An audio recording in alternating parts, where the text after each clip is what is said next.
ekene m Igbo ndị ọma njem ọnụ asị m na-adịla onye ọbụla na mma biko na unu amago na news anyị nwetara na afọ na-efere aka Akwa Okuko apụtago n'aka ndị kidnappers mana there are some lessons that people really need to pay attention to. Kịta anụnwa na a na-asị na Akwa Okuko apụtago na Akwa Okuko apụta mana onweghịzi ndị ma na onwe ndị play vital role na the releasing of Akwa Okuko. Eziokwu na asị na-emele ọgwụ na-eme nka na nka mana even Bible kwuru asị na prayers without work is dead. Prayer without work is dead.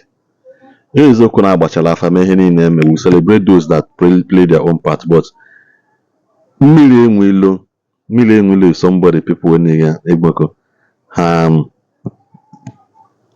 na-achọ ka akpafe ya n'akụkụ n'otu n'oyi na onye nwa play vital big role na the releasing of Akwa Okuko. Kacha m kwune na video ya unu nụ ka Akwa Okuko si wee pụta and the role Nmiri Eweilo play as a father, as a spiritual head, as a spiritual territorial man in his own territory concerning this issue. Because the video Nmiri Eweilo ka mmonya si wee analyze ya the video, analyze ya ihe niile Nmiri Eweilo me concerning the freedom of Akwa Okuko Tiwaraki n'ọba. Ndị be anyị daalụ no ọdụ mere nwa aka arụ na-ekwu abịa na ka nzie unu ozichi nzie unu nzicha gị ya ịlaika ekwe na mana ọ bụ na ikwe dị isi ihe ekwe na-esie, ọ bụ na ikwe na-esie ihe ekwe next 2 years mana one day ihe ekwetala ife mma agwa gị maka ife na agwakarị ya bụ eziokwu. Nwanne anyị nwoke a na-akpọ Akwa Okuko abatago ana obi dị m aṅụrị na ọ batago eziokwu na adị m asọpọtụ ife ọ na-eme mana ọ gbakwa ha na nke emelụọ mmadụ ahụ ka egbuo mmadụ ka atọrọ mmadụ nsị gị na aka m adịrị ya mma na-agwa gị na ife ị na-eme adụrọ mma mana mma nwa anwa wishie gị bad ihe mma na-ewishi ka ị kwụsị ife ahụ ị na-eme na-adụrọ mma. So Akwa Okuko, adị m very happy na ịbatago. I'm not your fan, abụrụ m fan gị adị ama mana adị m happy na ịdị ndụ batakwa. Then Nmiri Eweilo, adịkwa m very very grateful for ife ime. Thank you so much. Anụrụ m akụkọ gị ka o si wee gaa na mbọ niile ị gbara wee make sure na nwanne gị nwoke bụ Akwa pụta. O gosiri n'ime obi nwanne nya gazie onye isi. Thank you. Anụ m na gị bụ Nmiri Eweilo na ịgbala afa wee fụ ụzọ fụfụ na Akwa ya apụta iwe zie osisi mee omenala na-emesi omenala na Akwa ya apụta anọ n'elu ya tụkwasị ọgbụgbụ ego ka e wee sọpọtụ ife a na-eme. O gosiri n'iwu odogwu mana enwezi ka esi wee bịa kọwazie akụkọ online ndị wee sizie na m etinye ọnụ n'ife ahụ ime abịago ozie nya bụ akụkọ as usual ka e were ya ọbakwa ndị mmadụ mgbe si na m etinye ọnụ na ya. Ọ bụ nunu n'anya from mgbe m bido peji a enwere mbọsị ndị wepụtasị na ife gbasara mmụọ adụrọ na ife gbasara spirituality na ọ dụrụ ire n'ụwa mba kama na ife peji a na-akụzi ndị mmadụ bụ na ha kwesịrị ị na-use logic na-use practical than ị na-use spirituality n'ife na-eme na ndụ ha. Peji a na-akụziri gị na your life na 95% of your problem bụ physical problem, no only 5%, about 5% bụ spiritual. Ọ ife peji a na-akụziri gị. Peji a na-akụziri gị ka ịmụta ka ị esi na-use sense gị na-use practical instead of obere ihe eme ekpekeme chụba aja, obere ihe eme ekpekeme gwọba ọgwụ, obere ihe eme ekpekeme ịgbachebe dibịa. Ọ ife peji a na-akụziri gị. E nwere akụkọ ife mee na Bible, akụkọ Paul and Silas ka esi wee kpochie ha n'ụlọ mkpọrọ. Oge akpochiri ha, Paul and Silas wee bido wee kpebe ekpere. Abụrụ m onye ụka mana a na-eji akụkọ akọ akụkọ. O wee bido wee kpebe ekpere etukwa ekeme. Ndị ji Paul and Silas bụ ndị amị ji ya na nga ụra wee buru fa. Ọnụ ụzọ prison wee mepee yelo oyi chenu dị Paul and Silas n'aka wee tọọ ibu. Ụnụ maka ya bụ akụkọ si wee mecha wee end ya. Achọrọ m ịkọrọ ya wee jebe ka video wee dị short. Ụnụ maka akụkọ a si mecha wee end zie. Ụdịrị akụkọ a ka m chọrọ ịnụ n'ife gbasara Akwa Okuko. Ụdịrị akụkọ a ka m na-eche ma anụ na kesi Akwa Okuko mana ọ bụrụ ife m na-anụ. Still ọ kọnsị na ọ bụrụ ife ame na nke Akwa Okuko Ndi dibia, you people continue to waste. Yana ndi some bloggers on not to waste in Akwa Okuko to still brainwash our people, to still blind our people. Why you actually our people we malife? Why you actually our people the wise can docha? Why you actually every little thing man on actually use where continue to brainwash and blind our people? Can they believe it? Milo Walafa Boasiafa Sisi Jeme Omenala Uchaya we send this yaw Kulubego Amaram how many million ane Manaka Jeba Kisa Koifa. If I were Bobble go send who send there the money. Then if I could see all the goes na Nmiri Hachamiri or umbrella nature. Oh, if that and the gear. This shows Nmiri Eweilo they make with more and preach, which is practical than spiritual. I feel not that never. Practical, logical than spiritual. I feel Nmiri Eweilo now. Yes, oh, I have wafa, Maramoya, Moya, Ndi Igbo on the catch or cable. Oh, Bruna, yes, no, Omenala. LCC me na benne na denna gbapụtara akwa kunu southwest akita. Why you send this ego a? Kedu ife ego a na-arụzi?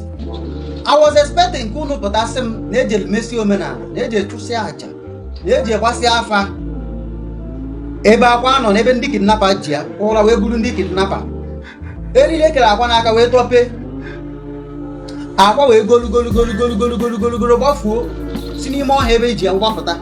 Express miraculously moto na-agba n'ụzọ ọsị ha help ya wee buruzie ya bute ọba ife aka m chọrọ ịnụ beta ọ bụla ife akwụ na-akọ unu na-akọla ya na unu spendri millions of naira spend that money bịa na-agwa ya na unu jikwa gba afa na unu jikwa eje ikwu nne na ikwu nna. Who are you deceiving? If I go to Nunuka, the very wicked, una talk our masses we marife. Una talk our masses this smart because you want them to be blind. You want them to be blind and continue bringing their money to you people. Or if you know that waste all those stories. This is me. I won't tell you the truth. You will teach them to be practical, and this is what Nmiri Eweilo did. Nmiri Eweilo is being practical here. He's no longer spiritual. Obu no spiritual. Okay, ibasigo afa. Ejesigo ikwu nne na ikwu nna mesi omenala. Then leave it. Keba hakwa no, ka the team just help ya. You know we help Paul and Silas. Kanda mu ura buru ha mo one thing or the other me ha. Ka kwa patazie. But no. You spend hundreds of millions instead of coming clean to tell the people this is what happened. You keep lying. Na agwa ha na aja, na agwa ha na ogu, na agwa ha na afa. This is very bad. Because you know the wicked. Who talk our generation be brainwashed. They are blind to reality of life. Why in secret you people are practicing logic? Una practice, una practical in what you are doing. Obu no believe on if I name no call who send na kwego go make a Paul and Silas. But no, who save Akwa Kego since we save Akwa. Now you are now telling the population, our people, that you have spiritual power and age spiritual power. No nature no nature men cause. Of course, those things them they don't lie to anybody. Tell them the truth. Instead of coming to deceive them, let us just assume if unu actually emphasize here on the part nunu or ransom, una actually encourage kidnapping. Una actually people that make a kidnapping think as something lucrative. Una actually emphasize on the ransom let's assume manobu no blood this thing kunu bi no bi na emi fa then unu ko wala ya wa unu duwe ha mmiri ha sia mmiri woro umbrella na aga because in eziokwu adịrọ and unu the heartless no want to chikọta and brainwash our generation. One thing unu amara bụ na all these big native doctors unu afọ, some of them mụ na ha nọ na WhatsApp, ha ji my number njini nke ha nọ na WhatsApp na afụcha status ibe, but I don't chat them, I don't call them. The reason be say I am dodging them. Anything make their money burn in my pocket, I'm dodging it. The very day any of them that is the beginning of my downfall. Because Inye Hana Natia has not right to stop talking the truth. Okay, I will not say it again. Again. And that is the beginning of my downfall. And okay, Mbukatabi, come for overnight. That 1 million or 500,000 to shut me up. Go under 1 month. Highest. Nulisia Mamba Mese or under 1 month. And then my birthright will be sold. Manwezion online. 500,000 or 1 million go to see my heart. This is why I avoid all native doctors. To avoid the mud in your milk, I collect it, then fall online. As long as Namu Anowa, I will continue saying the truth. There is it.